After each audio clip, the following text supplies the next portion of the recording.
আসসালামু আলাইকুম। আজকে ফজরে দুইজন মুসল্লি বাড়ছে, তার ভিতরে একজন আমার কালাসান আর আরেকজন আবার ওদিক দিয়ে, কিন্তু আমাকে হুজুর নাই, ছাত্ররা নাই।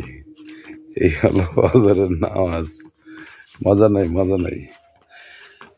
টাউন ছাড়া ফজরের কোন নামাজই টাউনে পড়তে খুব উৎসাহ ভালোবাসা লাগে। আসলে গ্রামে খুব মানুষ তো, মনটা ওইভাবে ভালো লাগে না। ধন্যবাদ। যাই হোক, আলহামদুলিল্লাহ, শুকরিয়া জ্ঞাপন করতে হবে। যেখানেই থাকি আল্লাহকে স্মরণ করতে হবে।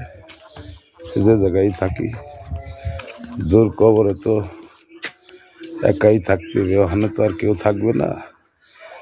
যেখানেই থাকি আল্লাহকে স্মরণ করতে হবে। এভরিওয়ান, নামাজ হচ্ছে আমল করার জিনিস। মজা লাগুক বা না লাগুক, এটা সকলের আমল করতে হবে ইনশাল্লাহ। এই কামনাই করছি, সবাই নামাজ পড়বেন। আপনারা যে যাই করেন না কেন, আমার পক্ষ থেকে আমি বলতে চাই